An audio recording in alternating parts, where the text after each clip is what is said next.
Are you going to be renting out your home soon? Here are a few suggestions to help you select the right tenant. So if you're new to the landlord game or you're considering renting out your house, then this video is a good one for you to watch. You know, we're starting to see a lot of homeowners want to purchase another house and keep their primary as a rental, thus their first-time landlords really not knowing what to do. So we're going to give you 4 tips today and a bonus tip at the end, so stay tuned at the end for our bonus tip. The first and foremost is you want to check the potential tenant's income. You know, this is critical. It's an obvious one. The industry guideline is the tenant should make 3 to 3.5 times the rental amount. And really that income should cover the rent and all of their other monthly bills like credit card bills, car payments, student loans, whatever it may be. They should make 3.5 times the rent. 1 or 2 ways to verify this is current pay stubs from their employers. So you want to make sure that the current pay stubs are legitimate, number 1.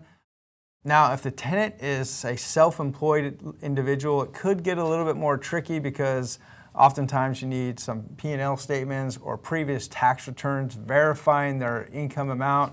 And that could be a little bit tricky if you don't know how to read a tax return. So in this case, you might want to hire some help to digest the tenant's income.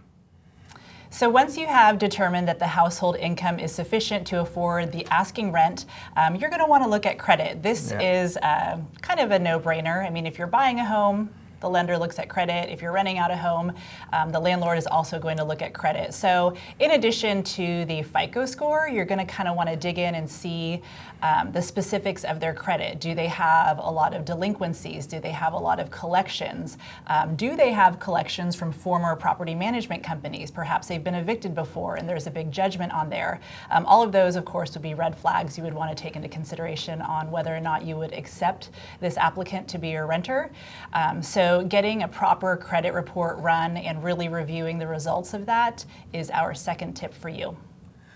All right, so the third tip for you guys is to run a criminal and eviction background check on this potential tenant. This is done by an outside company, so you're going to want to look into how to do that and hire that company. These checks not only check for the state level, but also federally as well. They're going to check all the court records to see if this particular tenant has ever been evicted. So this is an important step that you don't want to skip. Our fourth tip for you guys when screening a tenant is to do a rental history check. This is a really important one in my opinion, not only getting feedback from their last landlord, but if you can, the one before that and even the one before that. So this will hopefully tell you a number of things. Did they pay their rent on time? Did they ever bounce checks? Did they leave the property in good condition when they vacated? If they didn't, what was the extent of the damages? And any other types of things that may be a red flag or a concern to you as a potential landlord.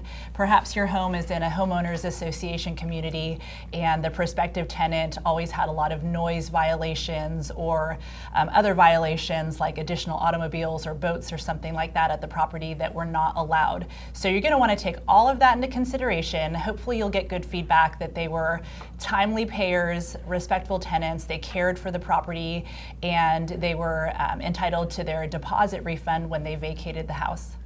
All right, now the bonus tip is, if at all possible, do a drive-by of their current residence. This will allow you to see how they live from the exterior. This is a super important thing to do if the tenant lives in the same city you're in.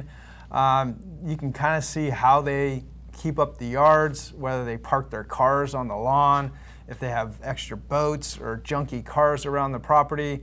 A lot of people have extra ATVs and just outdoor recreational vehicles laying around.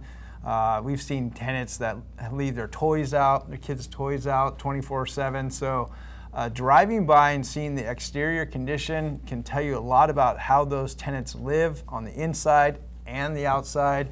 And if you pick those tenants, their mess is going to be transferred to your property, and you definitely want to avoid that. Thanks for watching this week's episode of our Did You Know show. If you guys found this helpful, that's awesome. If you have any further questions about tenant screening and investment properties, please feel free to shoot us a message. And of course, like and subscribe on YouTube. And if you're on Facebook and Instagram, please give us a like as well.